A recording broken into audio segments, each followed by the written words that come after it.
Hi guys, and welcome back to my channel. I can't believe that the title of this video is everything that I read in 2024 because it feels like 2024 just started, but believe it or not, we are at the end of the year and I am so excited to talk to you guys about my feelings about some of the things that I've read this year, things I've DNF'd, things that have become favorites. And yeah, I'd love to hear what you guys, like what your 2024 wrapped is looking like in terms of books. So feel free to comment down below. I'll be looking for that in the comments. As you can see, I'm in my PJs. It's like 3 o'clock in the afternoon. I've already gotten ready for my day and everything, but I just wanted to be super cozy because we're in that weird in-between time where Christmas is past, New Year's is coming, and it's just like this weird limbo. I'm just gonna do this video in my PJs because it's just like a cozy catch-up video and like we're just talking about books we love and stuff, so that's the vibe that I'm bringing to this video. But yeah, I'm gonna just talk about some things off the top of my head and also kind of use my Goodreads as a guide just to remember some of the things that I've read from this year. But this is a super chill video and yeah, I just can't wait to debrief with you guys. My year was weird. The first like 6 months of the year were purely school. Like I don't even have pictures. I was trying to kind of compile pictures from each month, like some of my favorite pictures. And from January to like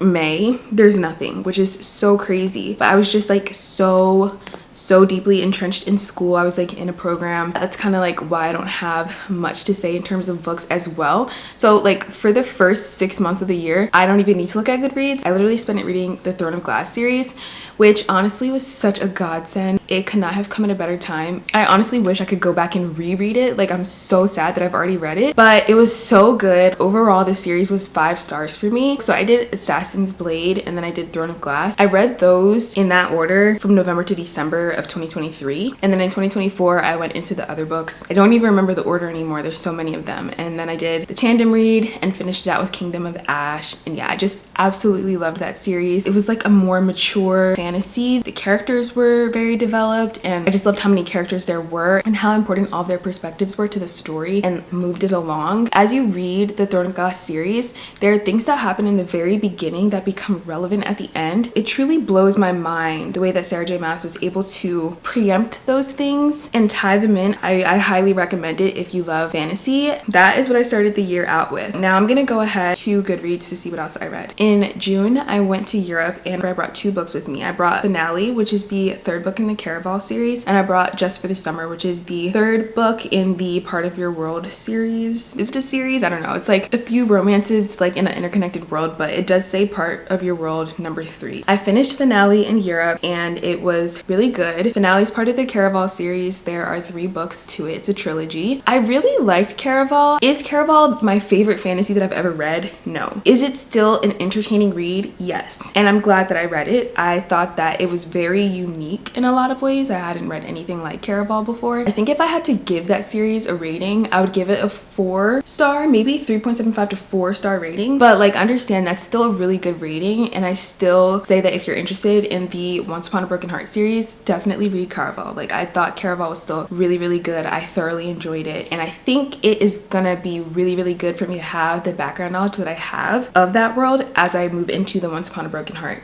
series in 2025. And then I went on to read Just for the Summer. I also think I finished Just for the Summer maybe on the plane ride back from Europe. I also really loved that book as well. It was really sweet. It was also kind of deep. There was a very deep storyline that involved the female main character and her mother, and I really felt like Abby Jimenez explored that relationship well, and so it kind of added a depth to the story that I think was really important and rounded the characters out. I love Abby Jimenez. I have read those 3 books. I know that she has more, but everything that I've read from her I've absolutely loved so far, and I'm really excited to read a few more of her other books that I haven't read. Like there's some books that like Friend Zoned, and then I also did read Magnolia Park's Into the Dark during the first 6 months of the year as well. I actually got an advanced reader's copy of that. I read it in between reading the Throne of Glass series, so I think I took a short break from Throne of Glass. I think I was like in finals season, and so then I wanted something else to read. I'm a Julian fan. I'm a Julian Hayes fan. So do I love how it ended? No. But is it the most realistic ending? Yes. And I think if I reread the Magnolia Park series, I don't know. Honestly, if you've read the Magnolia Park series, comment down below if you're team Julian or team BJ, because I need to know. Like, I think that is like such a toxic trait of mine to be rooting for the literal villain of the— is he the villain though? Is he the villain? Arguably BJ's the villain. I'm team Julian, and I just feel like justice for Julian is needed. That's what I have to say about that. I feel like because I wanted a certain ending so bad, it did kind of take away a little bit, but I think that one thing that was done really well was the way that Jessa Hastings explored grief. She is such a poetic writer. The way that Jessa Hastings writes is so beautiful, and I don't think that I've read any other books that are so poetic in that way. The way she puts words together is actually really beautiful. I did feel like the end of it kind of lagged a bit, so it took me a while to get through the last few chapters of it, but the overall gist, like, it was really nice to be back in that world, and I'm just waiting for Daisy Hates, the third book, to come out patiently. Waiting to see what she has planned for my man Julian. And then I read the Divine Rivals series. That was really good, also very different. I feel like I read a lot of books this year that are different and like unique. Some of the books that I've read this year, I just have not read those kinds of books or those kinds of storylines anywhere, and I've been reading for a very long time, like since I was a kid. I almost feel like I've read everything, even though I haven't. Divine Rivals honestly falls under that category. It was such a unique concept that I haven't seen explored before. Like, I don't even know, like, I guess it's a fantasy. I felt like I wasn't sure if we were like back in time or forward in time, or like where we were in time. I think I gave that series actually 5 stars because I really enjoyed it, and I felt like the romance in it was really good as well. The enemies to lovers kind of, you know, deal going on, and I just felt like it was just really beautiful, so I gave that a pretty high rating. I also read Beach Read by Emily Henry, finally. Really loved that. I think I gave that one more like a 4.5. That one was also very deep. I feel like Emily Henry typically does write pretty deep stories, but this one was very deep, and if you've read it, you know what I mean. The things that both of the characters were going through, or things about their past that they were still working through, were very deep. And I know I've said this before on my channel, but I really enjoy when a book has more deep themes in it that are more things that people go through in real life, because it just kind of broadens your worldview. I appreciate when authors are able to tie deeper elements into a romance where you still get the romance and the lightheartedness and the fun, but you also see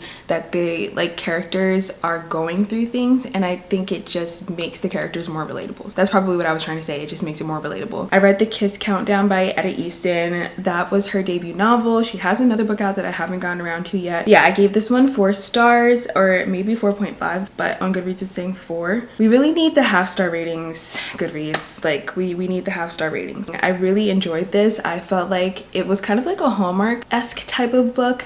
It had everything that I would have wanted in it for what it was, and I liked the idea of like, he's an astronaut, like that's so different. I just thought it was so cute. Then I read Funny Story, and Funny Story is one of my favorite books of the year. So good. I cried, I laughed. I think Funny Story is my favorite Emily Henry book to date. It was so good. So highly recommend you to read it if you have not. Definitely put it on your TBR for 2025. It is so good. I then read my first Ellie Hazelwood book. I read The Love Hypothesis. At this point, I had started medical school. I wanted to read, but I just knew that if I was gonna read, it needed to be something lighthearted and just like fun. So I was like continuing on in my like little romance era. So I read The Love Hypothesis. Loved it. I think I gave it 5 stars. I really loved how STEM was so deeply throughout the book, and it's funny because like being in school and like learning STEM topics, I usually turn to reading as a way to escape and like not think about like the stressors that I have in my life. Like school pretty much is the only stressor, so I didn't think I was gonna like that STEM was a big aspect of it, but I actually loved it so much, and I actually felt like it was so relatable, and it actually was kind of comforting in a way. I did buy Love Theoretically, so I really want to read that in 2025, seeing as apparently I love a good STEM romance. That is definitely the next thing that I want to read by Ellie Hazelwood. I then read Reckless, which is a part of the Powerless trilogy. Yeah, I guess so. Which is the second book after Powerless. Don't have a rating on Goodreads, but I think I gave that one like a 3.75. It wasn't bad or anything. It just was, it did kind of feel like filler, but I did still enjoy it. It just wasn't anything remarkable. So yeah, 3.5, 3.75 5 somewhere around there is where I'd put that one. We did get a lot of the banter between Kai and Peyton, but honestly the cat and mouse thing was really fun, and then it got a little like old after a while. There were some really shocking parts where I was like, what the heck? Like there were some plot twists. I do really look forward to reading the next one in the series. So then around October, actually throughout the entire month of October, I decided to pick up Zodiac Academy. I did nothing else but read the Zodiac Academy series. It had me in an absolute chokehold. Listen, Zodiac Academy is not this amazing piece of literature that's gonna change your life. That's not what this is. This is a purely entertainment. It was exactly what I needed. It was hilarious. The characters were so funny and they got funnier as time went on. It also explored like serious topics, but it kept it lighthearted at the same time. Fantasy was good. The romance.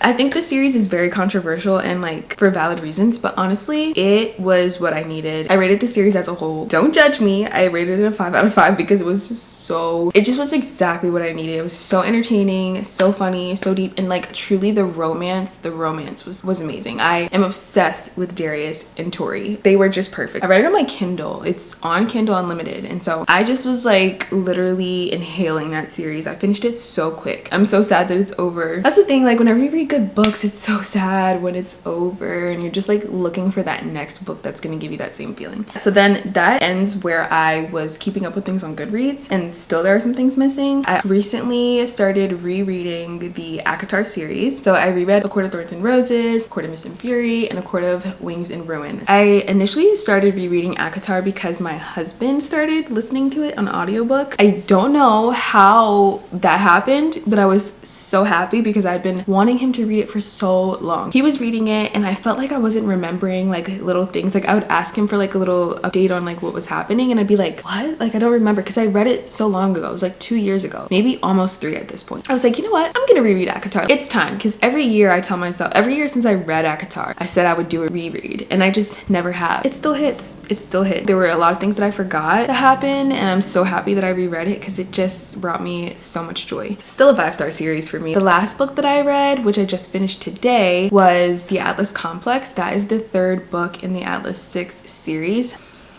That last book was really like, first of all, the writing was insane. I saw on Goodreads a lot of people were saying like the writing was super pretentious and like unnecessarily so. I was actually really surprised when I got on Goodreads and I saw the rating. It's really low. And it was funny because I was like probably halfway through the book when I looked on Goodreads just to see what people were saying, because I was like, oh my god, this book is so good. It was written so well. And everybody was kind of like crapping on it, and I was very surprised. I mean, is the writing pretentious? Yes, but it's so good. Like it's masterful. So personally, I don't mind it. There were times where I kind of had to like go back and reread paragraphs a few times for sure, because it's very wordy and some of it is kind of complex the way she structures the sentences and stuff. But honestly, we're talking about the Alexandrian society. They're all pretentious, so it makes sense that the story is written pretentiously. I feel like the pretentious nature of the writing for the book is literally on brand with these people that we're talking about, like these 6 Alexandrian society members. They're super pretentious. They think they know everything. They're the most powerful. They're this, they're that, whatever. It's on brand. So it just adds to the story. Olivia Blake also broke the 4th wall many times during this book. You'd be reading and then there would just be a chapter where it's like, okay, you've seen this.